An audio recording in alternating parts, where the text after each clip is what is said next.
মাজুলীৰ শ্ৰী শ্ৰী দক্ষিণপাট সত্ৰৰ সত্ৰাধিকাৰ পৰম শ্ৰদ্ধাৰ শ্ৰী শ্ৰী ননীগোপাল দেৱ গোস্বামী প্ৰভুলৈ আমি 2023 বৰ্ষৰ সত্ৰ বৈভৱ বঁটা আমি সদৌ অসম সত্ৰ মহাসভাই আগবাঢ়িছোঁ। আনহাতে 2023 বৰ্ষৰে সত্ৰ সৌৰভ বঁটা সদৌ অসম সত্ৰ মহাসভাই আমি আগবঢ়াইছোঁ। মাজুলীৰ ঐতিহাসিক শ্ৰী শ্ৰী গড়মূৰ সত্ৰৰ পৰম শ্ৰদ্ধাৰ সত্ৰাধিকাৰ শ্ৰী শ্ৰী পৰমানন্দদেৱ গোস্বামী প্ৰভুলৈ। আনহাতে আমি 2023 বৰ্ষৰ আন্তঃৰাষ্ট্ৰীয় সত্ৰীয়া শিল্পী বঁটা আমি আগবঢ়াইছোঁ। অসমৰ গৌৰৱ পুৰোধা ব্যক্তি পৰম শ্ৰদ্ধাৰ আমাৰ নৃত্যাচাৰ্য যতীন গোস্বামী দেৱলৈ।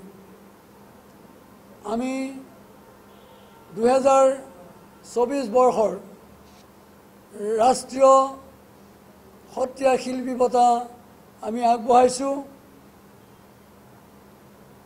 অসমৰ এগৰাকী স্বনামধন্য সত্ৰীয়া শিল্পী দৰং জিলাৰ মঙলদৈৰ ভানু ডেকা চহৰীয়ালৈ আৰু জাগিৰোড কলেজৰ অৱসৰপ্ৰাপ্ত অধ্যাপক বিশিষ্ট সত্ৰীয়া শিল্পী ডক্টৰ খগেন শৰ্মালৈ আমি আগবঢ়াইছোঁ ৰাষ্ট্ৰীয় সত্ৰীয়া শিল্পী বঁটা।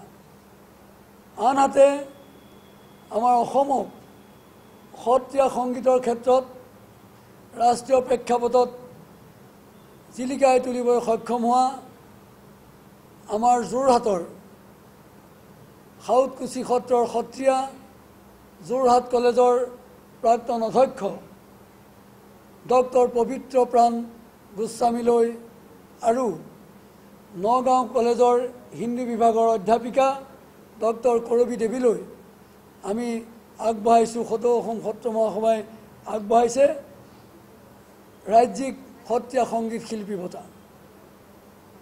আনহাতে আপোনালোকক জনাবলৈ পাই আমি আনন্দিত হৈছোঁ যে আমি সদৌ অসম সত্ৰ মহাসভাই তৃতীয়খন আন্তঃৰাষ্ট্ৰীয় আলোচনা চক্ৰ অনুষ্ঠিত কৰিবলৈ গৈ আছোঁ।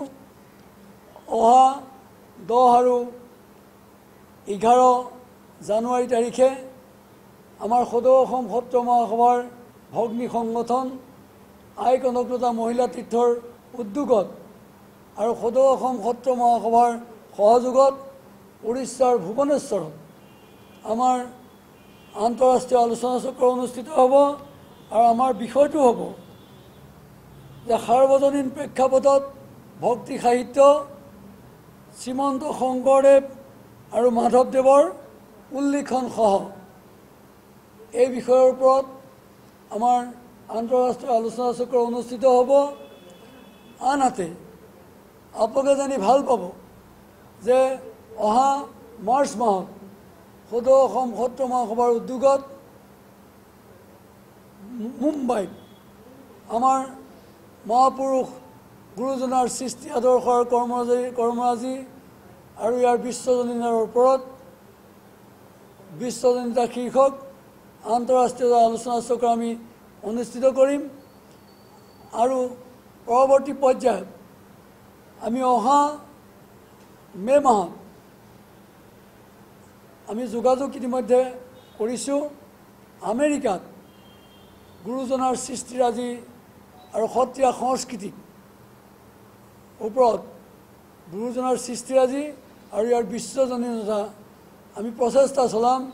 গুৰুজনাৰ সৃষ্টি আদৰ্শ কৰ্মৰাজি আৰু সত্ৰীয়া সংস্কৃতিক সামগ্ৰিকভাৱে অসমীয়া সংস্কৃতিক বিশ্বৰ দৰবাৰত আমি প্ৰতিষ্ঠিত কৰাৰ ক্ষেত্ৰত আমি প্ৰচেষ্টা চলাই যাম, কথাৰে নহয় কামেৰে। গতিকে আপোনালোকে জানি ভাল পাব যে আমি যোৱা 30 ছেপ্টেম্বৰ আৰু 1 অক্টোবৰত দিল্লী বিশ্ববিদ্যালয়ত মধ্যযুগৰ ভক্তি আন্দোলন আৰু মহাপুৰুষ শ্ৰীমন্ত শংকৰদেৱ বিশ্বায়নৰ প্ৰেক্ষাপটত চিন্তন আৰু বিশ্লেষণ শীৰ্ষক সদৌ অসম সত্ৰ মহাসভাৰ উদ্যোগত আই কনকলতা মহিলা তীৰ্থৰ সহযোগত দিল্লী বিশ্ববিদ্যালয়ত আমি অনুষ্ঠিত কৰিছিলোঁ আৰু দিল্লীৰ বিশিষ্ট ব্যক্তিসকলে আমাক মন্তব্য প্ৰকাশ কৰিছিল যে অসমৰ পৰা এইটো এটা সৰ্ববৃহৎ কাৰ্যসূচী আছিল মহাপুৰুষজনাৰ সৃষ্টিকৰ্মৰ ওপৰত আন্তঃৰাষ্ট্ৰীয় আলোচনা চক্ৰ সত্ৰীয়া কলা সংস্কৃতিৰ ওপৰত গতিকে আমি এই ক্ষেত্ৰত আমি আপোনালোকৰ পৰম শ্ৰদ্ধাৰ সংবাদ মাধ্যমৰ সাংবাদিক বন্ধুসকলৰ সহায় সহযোগিতা শুভেচ্ছাত আমি আগবাঢ়িব পাৰিছোঁ আৰু অসমৰ জনসাধাৰণৰ আশীৰ্বাদ পৰম শ্ৰদ্ধাৰ সত্ৰাধিকাৰসকলৰ আশীৰ্বাদ আৰু শুভেচ্ছাত আমি আগবাঢ়িব পাৰিছোঁ আমি গৌৰৱেৰে ক'ব পাৰোঁ যে অসমৰ পৰম শ্ৰদ্ধাৰ সংবাদ মাধ্যমৰ সহায় সহযোগিতাৰ শুভেচ্ছাৰ বাবে আমি আজি গুৰুজনাৰ সৃষ্টি আদৰ্শ কৰ্মৰাজিক সত্ৰীয়া কলা সংস্কৃতিক আমি বিশ্বৰ দৰবাৰলৈ লৈ যাবলৈ আমি প্ৰচেষ্টা চলাবলৈ আমি সক্ষম হৈছোঁ আগলৈকো আপোনালোকৰ পৰম শ্ৰদ্ধাৰ সংবাদ মাধ্যমৰ সাংবাদিক বন্ধুসকলৰ আমি সহায় সহযোগিতা আৰু শুভেচ্ছা আপোনালোকৰ আশীৰ্বাদ আৰু অসমৰ জনসাধাৰণৰ শুভেচ্ছা আশীৰ্বাদ পৰম শ্ৰদ্ধাৰ সত্ৰাধিকাৰসকলৰ আশীৰ্বাদ আৰু শুভেচ্ছা আমি আশা কৰিছোঁ আৰু ইমানকে কৈ মই মোৰ বক্তব্য শ্ৰদ্ধা সহকাৰে সামৰণি মাৰিছোঁ।